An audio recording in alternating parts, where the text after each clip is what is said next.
I'm Rob Tracinski. This is Symposium, where we talk about the ideas at the basis of a free society. My guest today is Renée DiResta, who is, formerly research director of the Election Integrity Partnership at the Stanford Internet Observatory, and thereby hangs a tail. Also the author of this book, Invisible Rulers. Actually shows up here. When I first got this, the invisible was so invisible I didn't see it. It's a book called Rulers. All right, author of Invisible Rulers, which is about the sort of methods of propagating fake news and misinformation on the internet. Thanks for coming on. Thanks for having me. All right, well, so normally when I do a podcast like this, I would finish reading this whole book and then talk to you. Now, I haven't done that. I sped things up a little bit because of the recent news about what's happened with the Election Integrity Partnership and the Stanford Internet Observatory. So the story that came out just in the last week or so was that basically the SIO is being shut down or reduced. I was struck by this paragraph from the Washington Post. It said, the Election Integrity Partnership, a prominent consortium run by the Stanford Internet Observatory and a University of Washington team to identify viral falsehoods about election procedures and outcomes in real time, has updated its webpage to say that its work has concluded. Now, if your job is to identify viral falsehoods about elections in real time, how can your work possibly be concluded less than 5 months before a major and important U.S. election? That's a great question. Let me just clarify. So I was the technical research manager of SIO, of Stanford Internet Observatory. EIP was one of our projects. And so while I helped lead that, that was an interinstitutional partnership.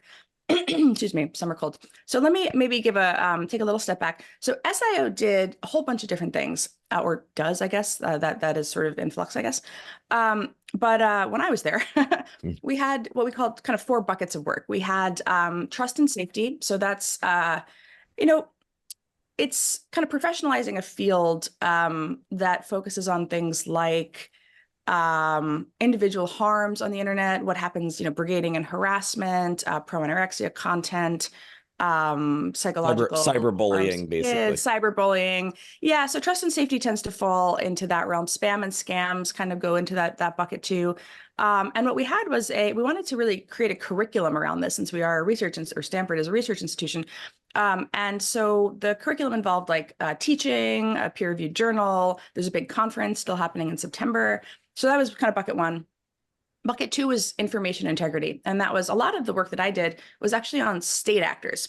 So Russia, China, Iran, India, Saudi Arabia, Egypt, the US Pentagon, you name it, looking at state actor propaganda campaigns. Information integrity, though, did also come to encompass domestically, and we can talk about that.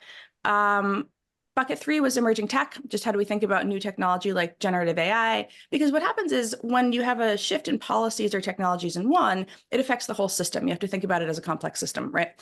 So that was how we did our work. And then policy was bucket 4. And that was where we either, wrote op-eds kind of arguing for self-regulatory policy changes in the tech companies themselves. Hey, you should label state media outlets, for example, was something that I wrote once. Or it's engagement with various governments that are producing legislation and want to understand, is this good legislation? What are the best ways to try to think about regulation? And that was more of a, kind of engagement with regulators. So that was the scope of SIO. EIP, Election Integrity Partnership, was one project that ran in election years in the US, first in 2020, then in 2022. And as you've noted, they have decided not to run it in 2024. But one of our other partners who had been on that, Kate Starbird's team at University of Washington Center for Informed Public, is pretty clear that she's going to be doing that project in 2024. The problem is that they're breaking down the kind of connective tissue of the different research groups that looked at these things. That is the casualty here. Well, and just simply the idea that you would make that decision at this point, right? I didn't make that decision. not you, but I mean that Yeah. the people higher up would be doing that. Correct. Yes, I didn't care about that. Yeah, and as I gather, they did it in response to pressure. But first, I want to just talk about when you're talking about election integrity partnership. You're talking about identifying election misinformation. I want to give well, first of all, what I mentioned is one thing that jumped out at me is the idea of doing it in real time. Now Mhm. that's as opposed to the academic study of misinformation, where Yes. you wait for the election to happen and you come back and then 2 years later you publish something, a retrospective on it. And I see why the in real time thing would be both important, but also would really cause the problem, because nobody would be all that threatened by you just studying it and putting it in an academic journal somewhere and everybody ignores it. As Absolutely. opposed to doing it in real time where it might actually have an effect at countering the misinformation. So that's a great point. I'm glad you noticed that. One of the things we did, so SIO, several of us came in from industry. Like Alex Stamos, the founding director, was the chief security officer at Facebook, right? A number of us had worked in tech in some capacity or in research, but more in a kind of like we call practitioner sense, as opposed to peer-reviewed academic journal articles being the kind of, that was not for us the currency of the realm. We did them, right? I did them, but I don't have a PhD. So that's not my driving incentive. So the goal of the center in all of the buckets, from trust and safety to information integrity, everything, has been to get this out, to describe what is new, what is happening, what is emerging. A lot of the time we write blog posts, white papers, op-eds. And the reason we do that is because, I have an article that's going through peer review right now on new propaganda models and Ames means analysis of state actor strategy. And it's been in there for 2 years. We just hit a year and a half, and you just go through this process. And I remember getting one review that was like, well, what's the contribution? Because, people at Stanford Internet Observatory have been saying this. And I'm like, yes, it's my paper. I've been saying it, so as somebody new to academia, I look at that and frankly, I'm like, why don't we just throw out the preprints? The preprint, I just want it out there. I don't want my incentive is not getting another publication for a record. So with the election work, as you note, we don't even talk about it in terms of misinformation. I think we did in 2020, and I think we realized at some point we were wrong, and that was not what we were seeing at all. Because misinformation implies that something is wrong, right? There is a known falsifiable, there's a claim that is falsifiable in that moment, and it is wrong, right? Meaning, a voting machine changed votes, right? Now, whatever you think about the probability of that statement to start, you can't really know it in that moment. There's going to be some investigation that's going to happen down the road that's going to give you the answer. Or in a war, right? When we're looking at conflict zone footage or things like this, you can't really know what's happening in that moment. So a lot of the time, I think people are looking for a convenient true or false. And what we started to realize that what we were really looking at was rumors, right? And that if you think about this in terms of rumors, somebody hears something or they see something, they interpret it through a particular lens, they share it with all of their friends, and it goes viral because of the mechanisms of communication that we have today. And so the idea that, this became particularly important when we did a project looking at vaccine narratives, because again, it wasn't misinformation in the sense that it is when you're talking about the MMR vaccine, where there's like a, decades long body of research and fact. When we were in the middle of COVID, every different thing that came out was something where nobody really knew the truth in that moment. And so we shifted much more from this is a thing that is false to this is a thing that is viral and it probably deserves a response. And so the project gradually moved much more into how do we enable the people who have to give the response? And that's the importance of the real-time thing, because it doesn't do an election worker or a public health official or a doctor any good to hear about all the misinformation or rumors that were going viral 2 years after the fact. They need to know then. And so that was the purpose of the rapid response. It's interesting you mentioned COVID, because that's one of the things that struck me about COVID is people would say, well, how come scientists don't know this? And how come scientists don't know that? And I'm saying you don't realize how science works, that it takes like 2 to 3 years to do a study and get a definite result and get it through peer review. And this is all happening in weeks and months. And that's why there's so much confusion about, do masks work, do not masks not work?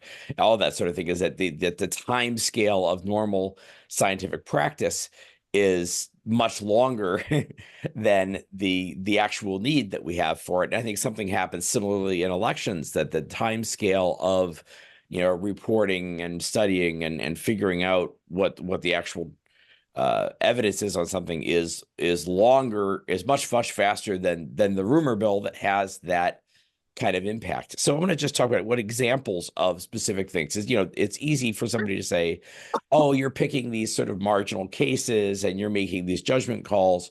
So what are the sort of examples of election misinformation from, from this year or from 4 years ago or whatever that you were looking at? Yeah, so we had a triage process. So in 2020, there were about 120 analysts from the 4 different teams that sort of fielded that ran the project. And there was a JIRA ticketing system, which began to loom large in the heads of some fringe congressmen. But JIRA is if you've ever worked in a tech company, or if you ever called a tech support hotline of some sort, they literally file a ticket, right? They open a field, they type a bunch of, they fill out a form. Essentially, the person who is like kind of tier 1 considers themselves done after entering the form, and then it goes to like tier 2, and then it goes to a manager, and it's kind of escalated up the chain. So we had the same process. So we had a whole bunch of analysts, most of them undergraduates, and they wanted to work on an election research project.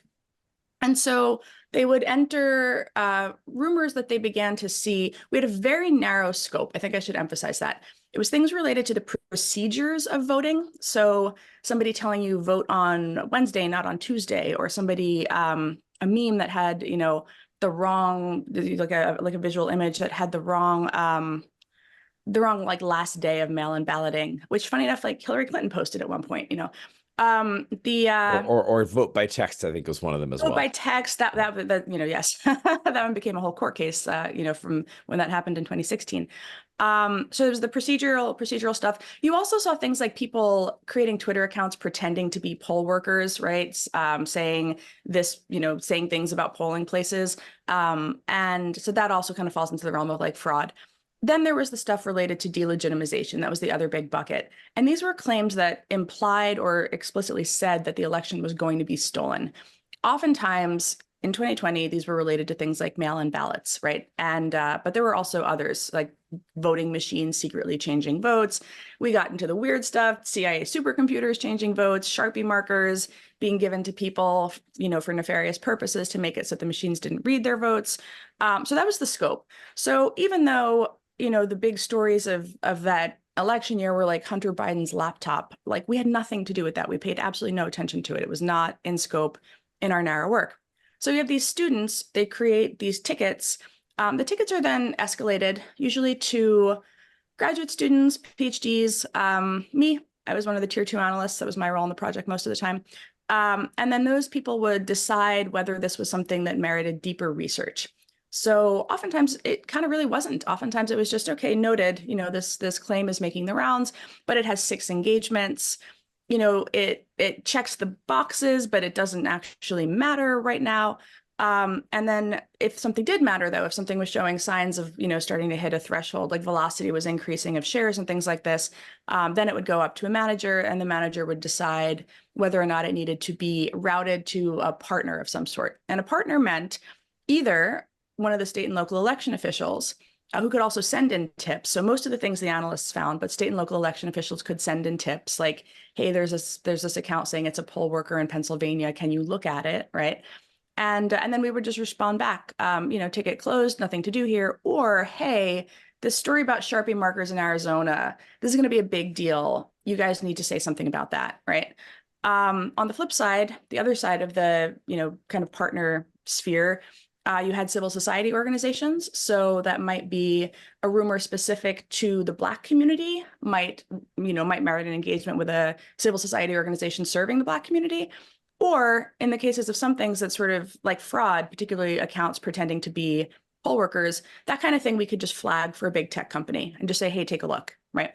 And then the tech company had its own team. And so they would receive the ticket and then they would triage it as they saw fit.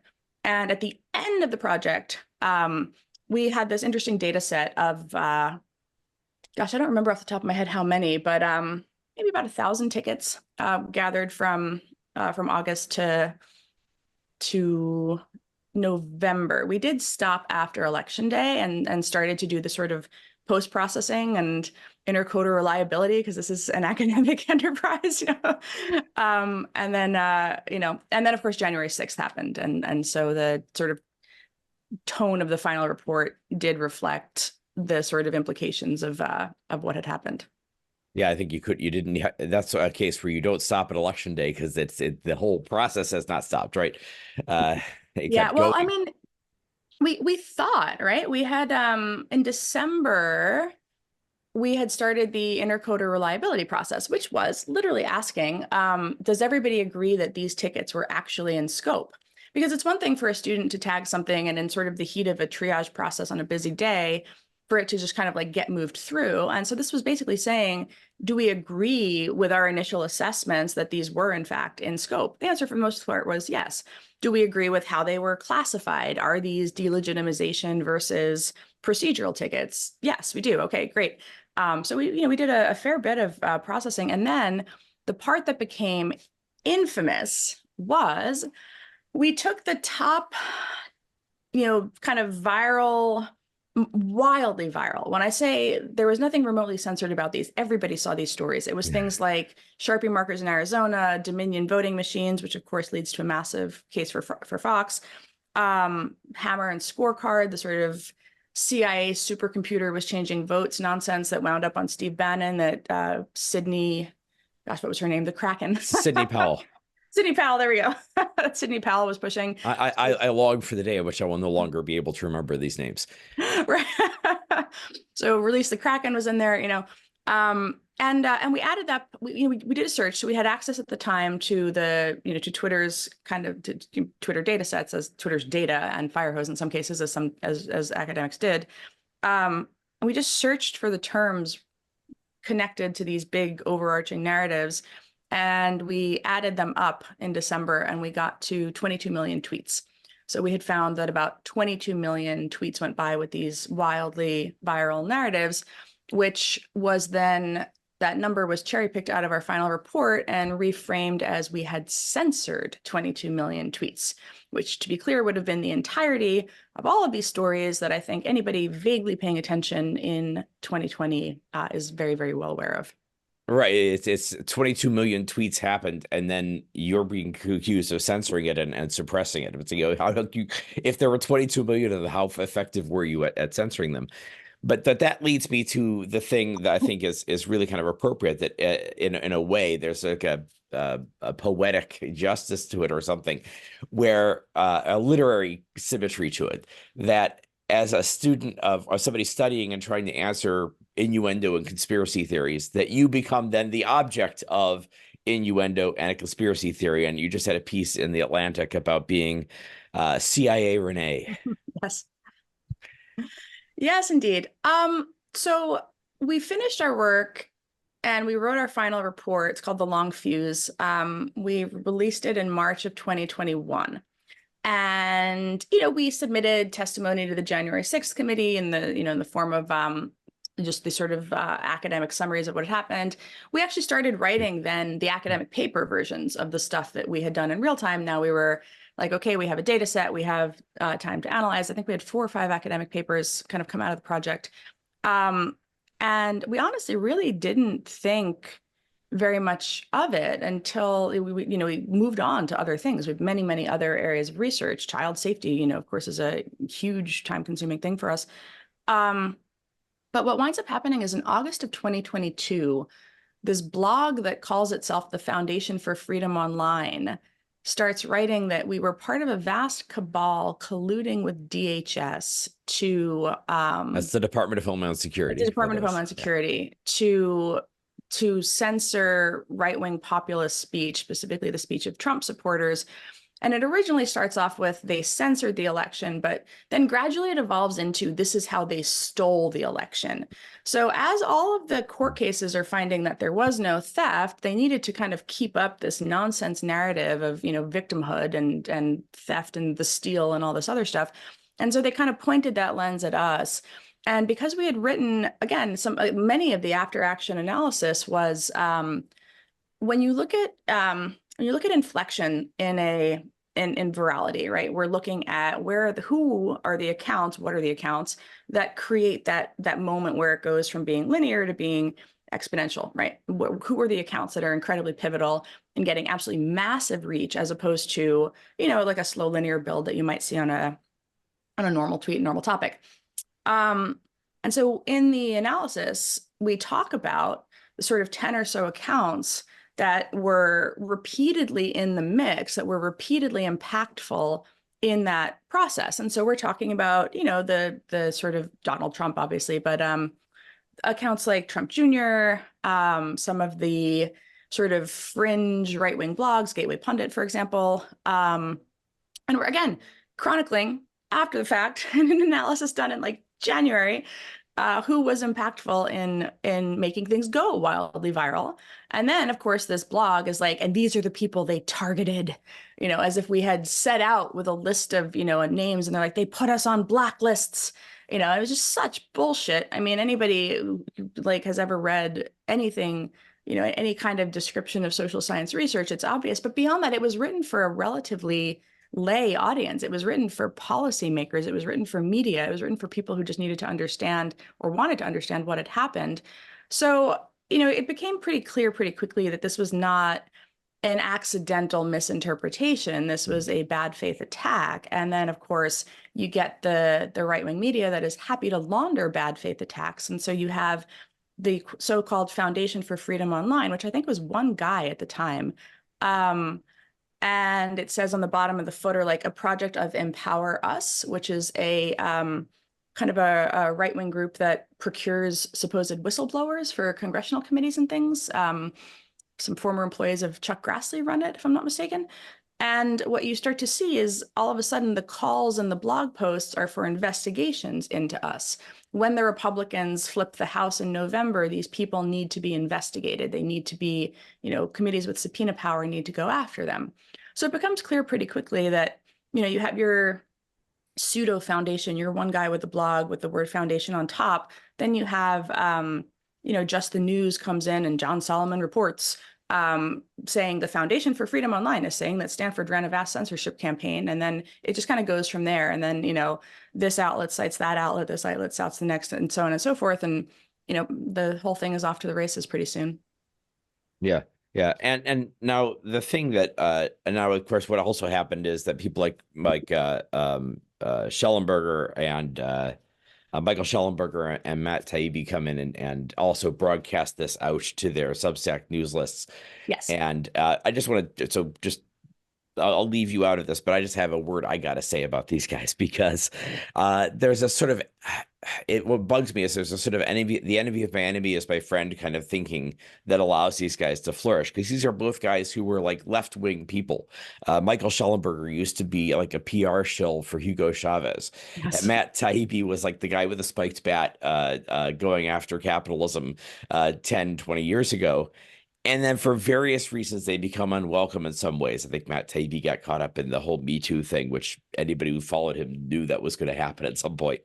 And then what happened is they went from being hacks for the left to being hacks for the right.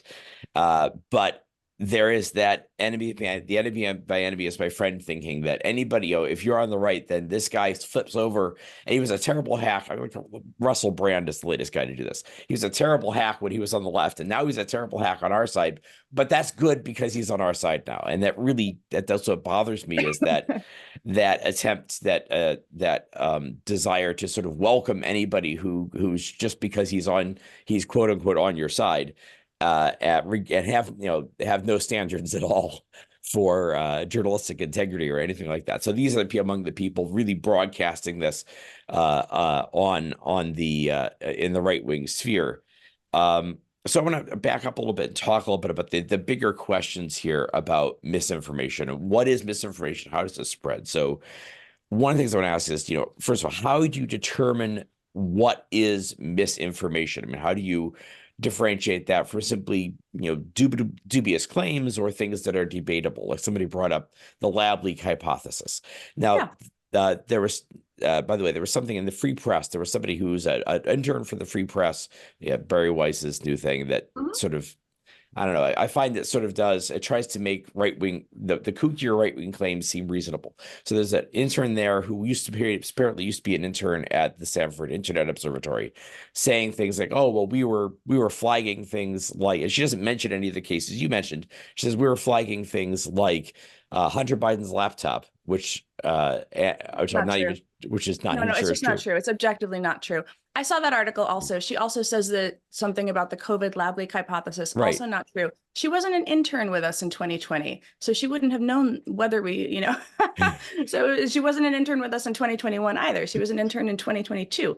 So, I'm not gonna trash a student because she's an undergraduate, and but her judgment in that moment, or the editorial judgment of the outlet, I don't know which it was, I it's think very, it's very a little bit each. questionable. Yeah, no, she Yeah. wasn't there in 2020. We did not touch the Hunter Biden laptop because, again, that has nothing to do with the policies or procedures of voting or delegitimization of the election. Right. My comments on the Hunter Biden laptop, which are on Twitter still, though my account is now locked because of trolls, were, I think, to Barry, actually. I was talking to Barry because we know each other. And I said, I think this was a really bad call. I think that Twitter overreacted. I think this was a bad call. I think Facebook did it right, was what I said at the time. And I stand by that judgment. We can talk about why if you're interested. And then the lab leak hypothesis we didn't work on because the Virality Project only focused on rumors related to the vaccine. We didn't talk about the Great Barrington Declaration. We didn't talk about the lab leak. None of that was in scope for us, and she didn't work on the project. So I don't know why. I mean, honestly, I do know. I know exactly why she chose to include that, and let's just come out and say it. It's because those are the shibboleths that they care about in that publication. And in order to reinforce that we were bad guys, she invoked the shibboleths, and that is how this works. So yes, I'm very, Julia, by the way, was part of the Stanford Review, which is one of the conservative papers on campus, because we didn't ideologically, we didn't identify people's ideologies before bringing them on the project. We had a very diverse group, and that's all I'm going to kind of say about that. Yeah, I had my suspicions about the accuracy of that. All right, so, but that does lead to the question. There are things that are like the lab leak hypothesis. Now she says, "Oh, it's something that turned out to be true," and that's not true either. It's something that's still unknown. But there are these cases where you have, debatable propositions, things where we don't know one way or the other really. How do you distinguish that from misinformation?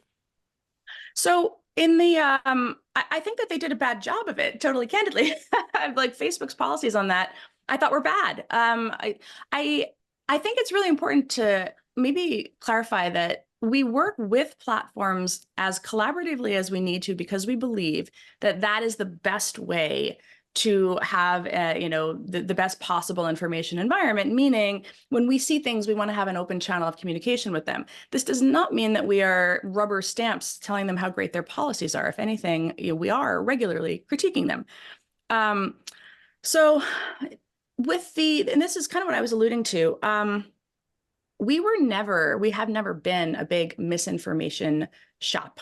So most of the work that I do on state actors, the problem is not misinformation. The problem is that they are inauthentic actors. So when I'm talking about whether it's the US Pentagon or the Russians or the Chinese, the problem with what they're doing, the reason that I look at it is not the content. The content is a tiny piece of it.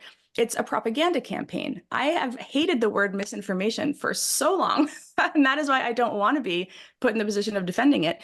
The reason being that that's just not how I have thought about my work. When I'm thinking about state actor influence operations, I think this is a propaganda campaign. States have always run propaganda campaigns. Here's how it looks today.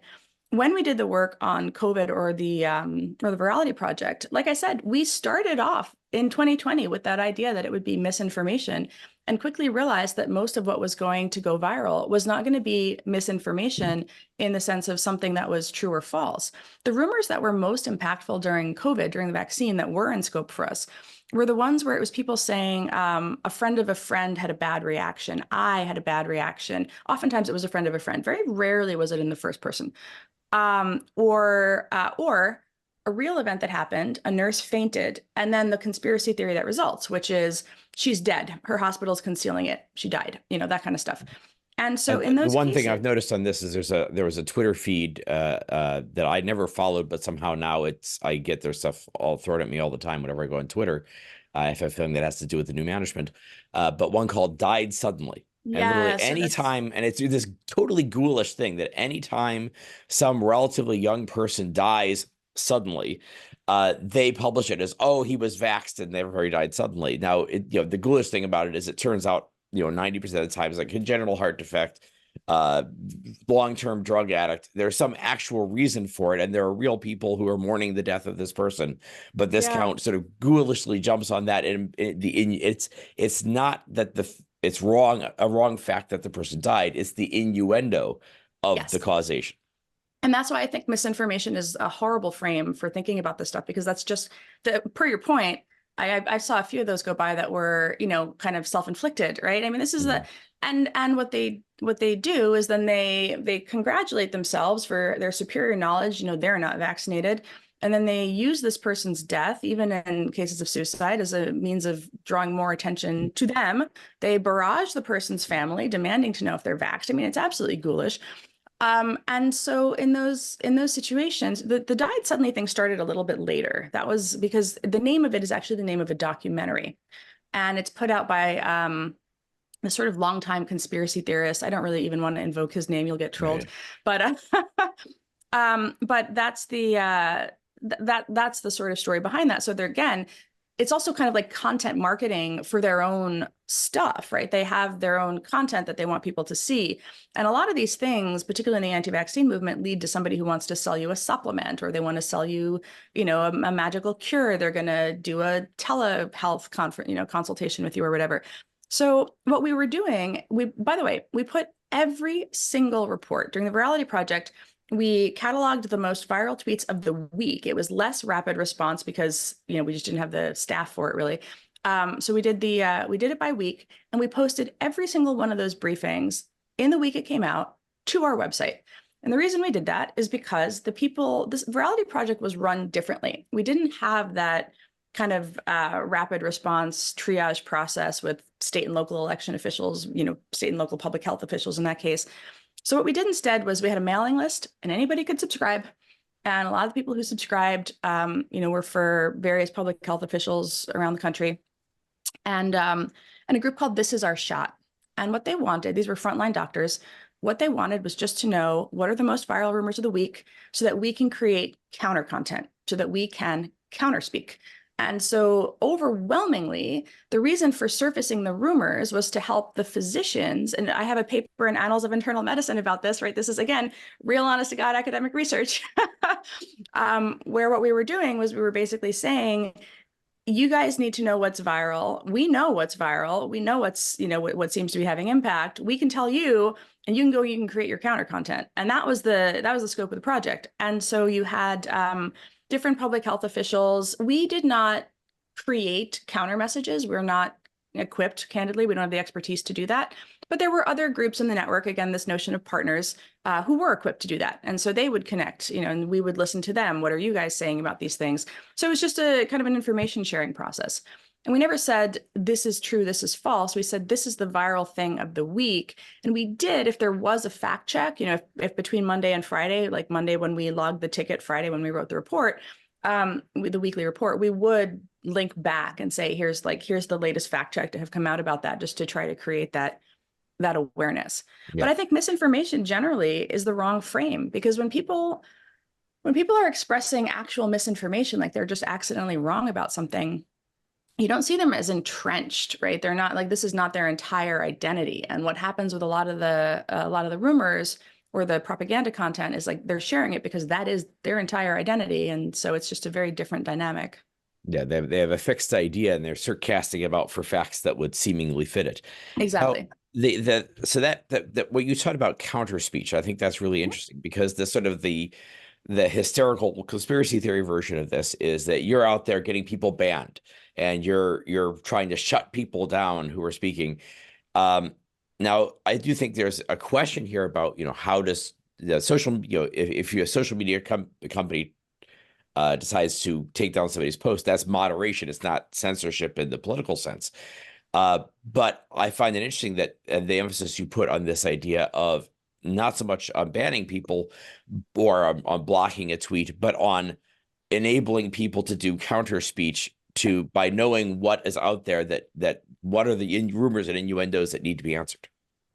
So I don't think taking down things works. And this is my, after 10 years of doing this, it doesn't work for a couple reasons. First, the internet is vast and people will go to another platform. So there was actually just there's just a paper in Nature about this. I don't know how geeky you want me to get about it, but it looked at or maybe it was Science, but it made the point that in January of 2021, shortly after January 6th, Twitter took down 70,000 accounts, primarily QAnon accounts. And Facebook had classified QAnon as a dangerous organization years before. Sorry, it was maybe the year before. I think it was maybe October 2023 they did that. No, October, it would have been 2020 that they did it, or 2019. Anyway, point is, the platforms had different views of QAnon and when it was going to be allowed to, whether it was going to be allowed to operate. So after January 6th, Twitter goes and takes down 70,000 accounts. Now, those accounts don't disappear. The people who own them go to Telegram. And all of a sudden, there are massive groups on Telegram that essentially reconstitute the network on Twitter. You saw this also when Facebook, in the days just after the election, started trying to take down some of the Stop the Steal groups that were, putting up pictures of gallows and things. What they did was, again, they went to Telegram. So yes, you can take them down. You can sanitize the visible public square, but they're going to go somewhere, and then they just get more extreme, more entrenched. There is no the social norms there are solely in group. It's entirely homogenous. And what you see time and time again is that groups trend towards kind of the more extreme, most ideologically pure notion of the group. I think this is like Cass Sunstein's work from like ages ago, basically just saying if you put a whole bunch of people into, essentially that is at that point an echo chamber, this is what you're going to get. You're going to get more extremism that is actually bad. So this is why, for me, I don't think the takedowns are particularly effective. But the Nature paper or Science paper does point out that then the kind of, I think it was the quantity of that kind of content that they usually put out decreased, which of course it decreased because you've just taken down 70,000 of them. So some people see that as like evidence of kind of like a win for content moderation. I see it as, okay, but what happened next? They're all over here. And then they get their amnesty back from Elon, and then they all go back to Twitter, and then they have, and then they're martyrs, right? They've been martyred, they've been censored, they have a whole, grievance. And then they get more followers than ever before as, the sort of like the returned, basically. And I just think it's counterproductive. And I said this even when it was I think my thinking on this started to shift around like 2015, 2016, when I realized that even the old school anti-vaccine movement, if you turned it into forbidden knowledge, you were just, turning it into like, why doesn't the government want us to see this? As opposed to responding to it. So I thought labeling was the right answer. I kind of maintain that you need to have labeling or community notes, because that is counter speech, right? That's putting up context, that's putting up facts, that's getting the other side out there in a, using the constraints of the system where you try to get the information into the person's field of view as close to the same time as possible. So yeah, so it was weird to all of a sudden be accused of being this vast censorship cabal when we were not really advocating for mass takedowns in any way at all, or even takedowns, period, really. Yeah, that's kind of interesting. It reminds me of a case when I was a teenager. There was a film, a French art film that was banned by the Vatican, and they got this whole U.S. tour for this film on the basis of it being banned by the Vatican. I watched it. It was a terrible film. There's no reason I ever would have watched it if not for the fact that it had been that it had been supposedly banned, considered blasphemous by the Vatican. So again, it's that sort of thing that sometimes it's the Streisand effect, that sometimes trying to ban something makes it spreads it more. Now, the big question I just want to end with sort of is what are the unique current drivers of misinformation? Because that rumor, innuendo, false claims, propaganda, these are all as old as politics itself. Yep. Is what's going on. You mentioned, I haven't, like I said, I haven't read the whole book, but I did see a heading referring to Father Coughlin, right? That's a great example. He's a guy, he was a radio show host, but he was one of these sort of demagogues using rumor and innuendo and false claims. So is it different from before, or is it just faster? The difference is that people participate much more directly. So the reason that in the book I start trying to explain the sort of fusion of the propaganda machine and the rumor mill is that you have what you would consider to be information intended to serve the the interest of the creator, which is how we might, describe propaganda in a single sentence. But now you have people who are ideologically aligned. They have that rumor mill intersects with the propaganda machine extremely directly on social media. So using the example of the election, a guy sees ballots in a dumpster. This actually happened in Sonoma, takes a picture of them. He's been hearing in his media environment that the election is about to be stolen. So now all of a sudden he has evidence, he thinks, of the theft. There are ballots in a dumpster.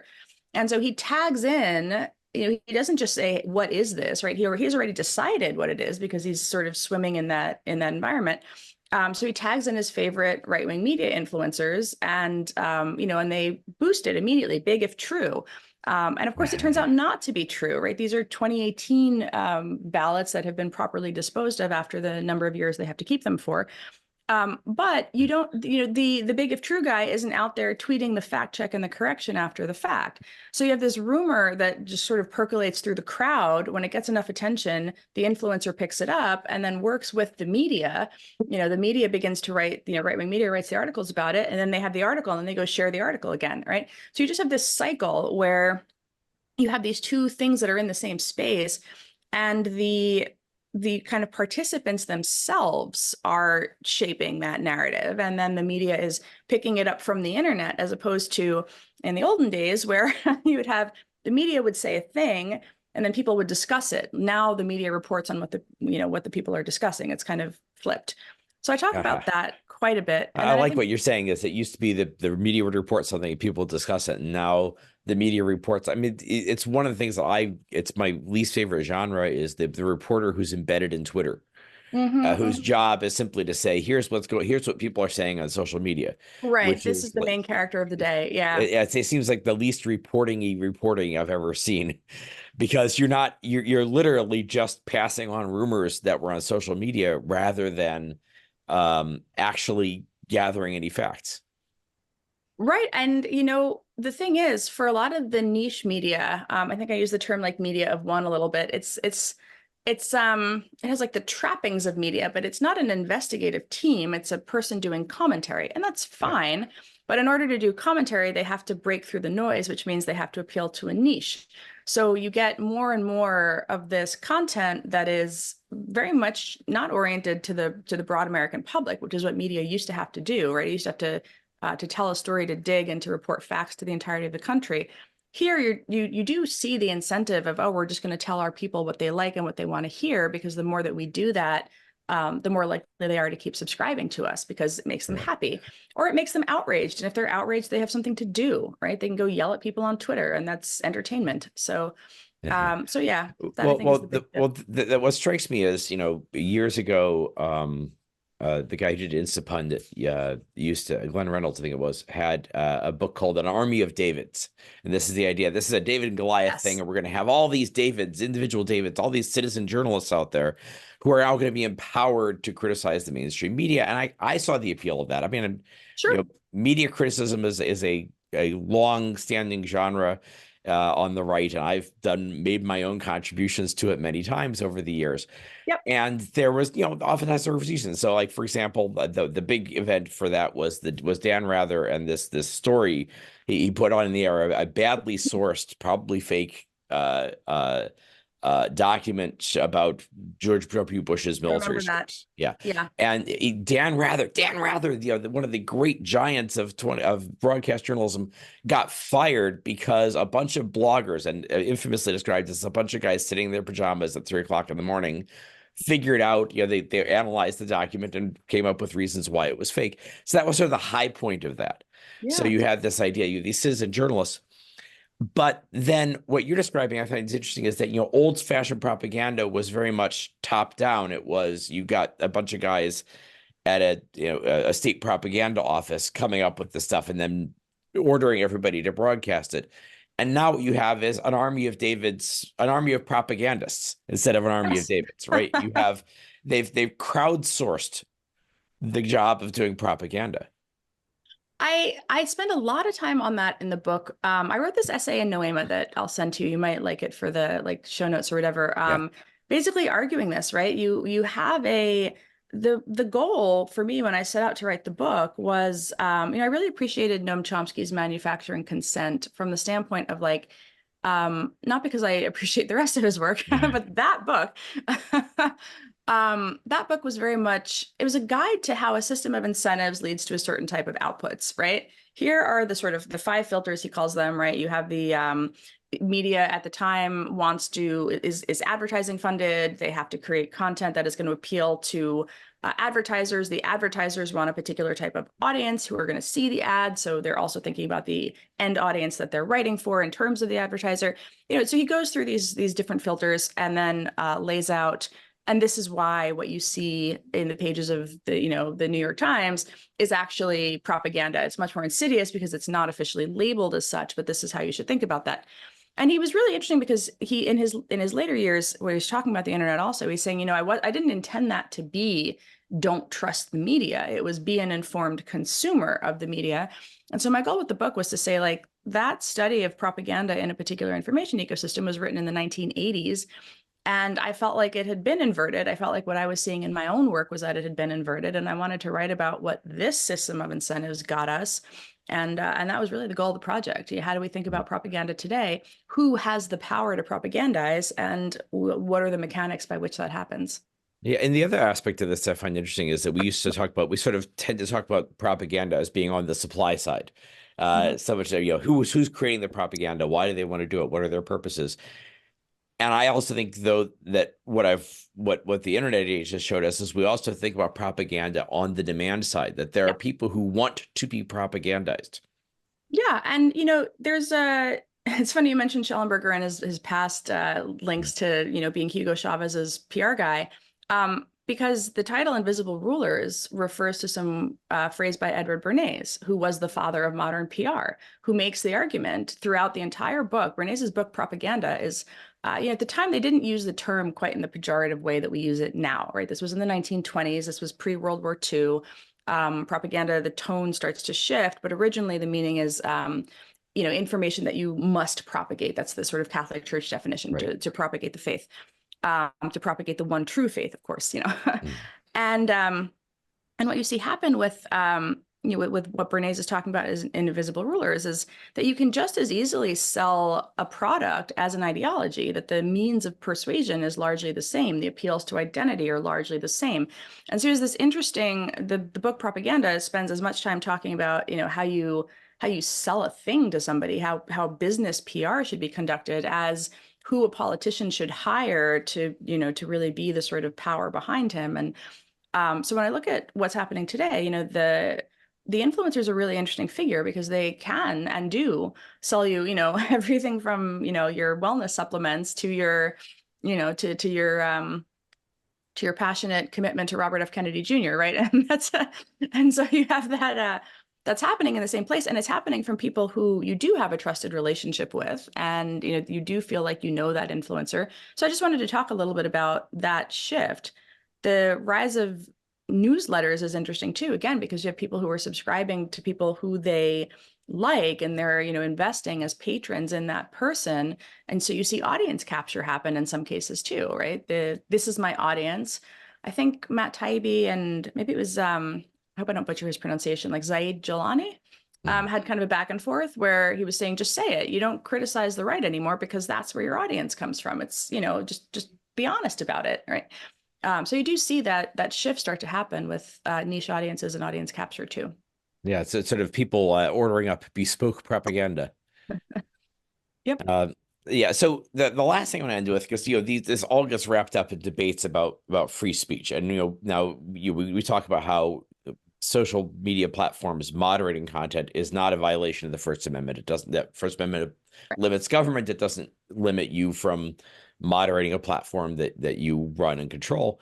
But at the same time, people also talk about, well, in addition to free speech, there's also the culture of free speech, the idea that we should allow and encourage a wide range of discussion and not clamp down on it. And I think there's a lot to that idea of the culture of free speech. And I've talked about that before in this podcast. But a lot of what struck me about this issue of the rumor mill and this sort of online, the spreading of these online conspiracy theories is that the culture of free speech has to also be sort of connected to or balanced by a culture of truth, right? And a culture of like a civic, some sort of civic norms that our political debate has to be informed by a desire for truth. And that's one thing that strikes me most about a lot of these complaints about, oh, they're silencing us, they're censoring us, is that the freedom to speak is the fact that I'm saying something different and I'm saying something that's against the mainstream becomes more important than whether what you're saying is true at all. Yes, I think what starts to happen is that idea that you are persecuted becomes a solid marketing tool, right? Because now that's how I think about it. Maybe I'm cynical. I try not to impute motives to people, but I do see that, there are a couple Substacks that I follow where it's so formulaic. It could be written by an LLM at this point, where it's going to tell you the exact same thing, as formulate it in the same way. Like literally, it's like pick two adjectives are behind the Democrats' desire to censor you. Fear and psychopathy, like delusion and whatever are behind. It doesn't require a large language model. We used to do that in the old days. You just had like somebody have a website. Somebody had like a random Paul Krugman column generator. It would take things that are stereotypical of his style and his interests, and just randomly if you have a database and you randomly put them together. Yeah, exactly. It's like we used to have these like little when I was in tech, we had these like startup Mad Libs. It's like X but for Y. Yeah, and you just run it through the generator. So I see it in that regard, but like, look, I mean, it's $12 a month for a subscription. You have 100,000 subscribers, maybe 10% subscribe. I don't know what the current conversion rate is on Substack or, whichever platform you're on. So yeah, I mean, there's an incentive there. And, what I wrote about in my essay in The Atlantic about becoming CIA Renee is that you get turned into they build like a cinematic universe. You have an established set of characters, and then you can always refer back to sort of keep the serialized novel going. It's like it's like a written soap opera at this point, and it's entertainment for people. Yeah. So we used to complain about this idea of narrative journalism, this journalism that's focused around building a narrative. And I think on the demand side, the fact is that we've discovered is that there's a huge demand for people who have their own narratives that are then mirrored back to them by the people and I run several Substack newsletters, but by the people whose Substack newsletters they subscribe to. And so I think we need to have those sort of norms and like I said, the culture of truth as well as the culture of free speech in order to counteract that tendency and those incentives. Well, I really want to thank you for coming on to talk to me and getting to meet the real Renee and not just CIA Renee. I am an avid reader of your newsletter. I really enjoy it. So thank you. I appreciate that. I'm Rob Tracinski. This is Symposium. My guest today has been Renée DiResta, formerly of the Stanford Internet Observatory. We'll see where she ends up next. And also author of the book that's just out right now called Invisible Rulers, which is about this online rumor mill and how lies and misinformation gets spread. If you enjoyed the ideas in this podcast, please check out, you find more ideas and analysis at symposium.substack.com. And of course, you can also please like and follow us on YouTube or on your favorite podcasting platform. Thank you for joining the conversation.